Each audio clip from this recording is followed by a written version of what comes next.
shares of EV maker Lucid getting hit this morning and adding to some losses on the year after missing revenue estimates, reporting a larger than expected loss per share. Joining us this morning is Lucid's interim CEO, Mark Winterhoff, along with our own Phil LeBeau. Morning, Phil.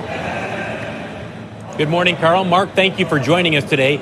Carl set us up with your results coming out of Q2 and your guidance that you're going to be trimming full-year production. What's the biggest issue you're facing right now?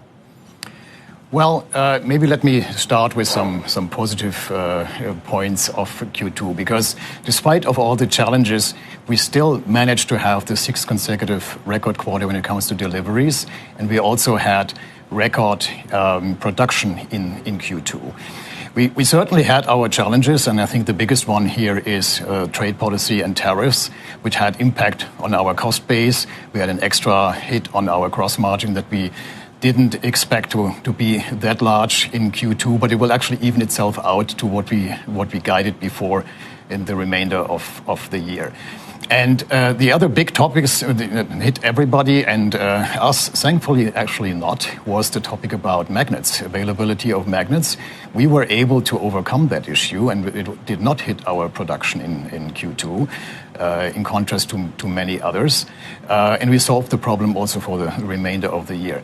But the whole topic about changes in tariffs, in trade policy, and then also when it comes to tax credits is something that keeps us up at night. Mark, are you getting the raw materials that you need out of China? Because so much of the EV supply chain is routed through China. And yes, you're making adjustments, but is that still the main choke point?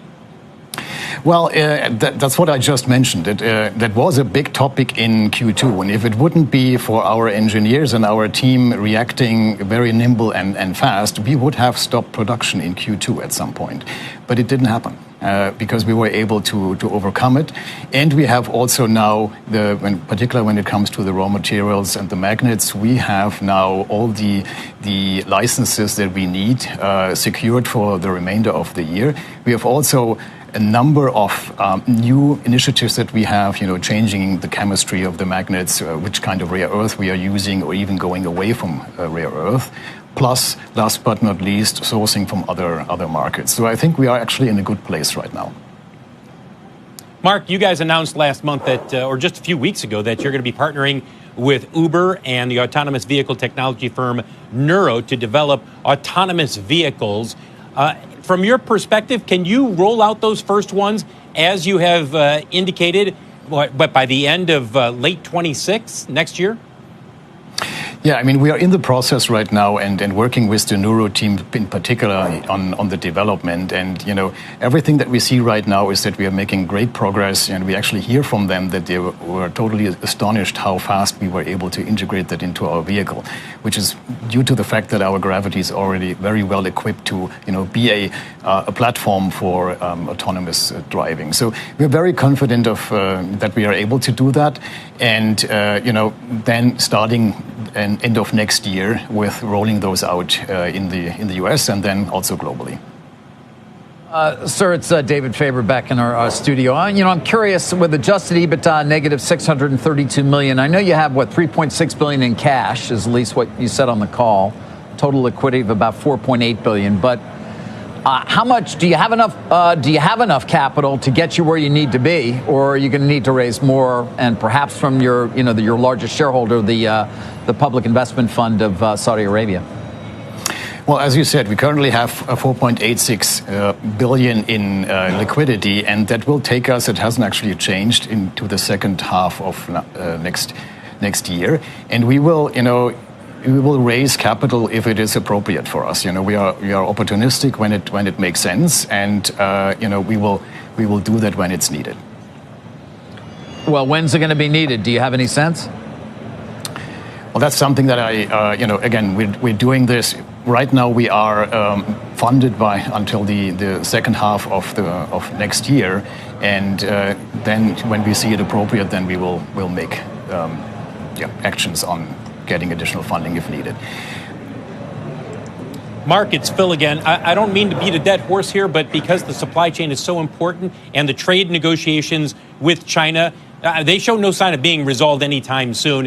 Where are you now sourcing that you were previously sourcing from China? Or is it simply that you're still sourcing China, but you simply have the licenses through the end of the year? The licenses are mainly because for the rare earths, not for other things. I mean, the whole industry has a very global supply chain, and we have the same. We still have percentage of our parts that we need for gravity and for air from China, but it's actually a small percentage. So we think that we are in a good place.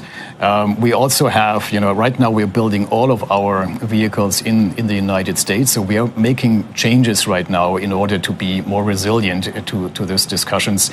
You may have seen that a couple of weeks ago, I attended also the launch of the new Panasonic battery cell plant in Kansas. So the vast majority of our battery cells will come from the US for our US production soon. We have also struck a lot of deals with graphite suppliers because just producing cells, for instance, which is the biggest individual BOM cost element of an electrical vehicle, wouldn't really help you if you still would have to import the raw materials. So we are doing that as well in order to be more resilient.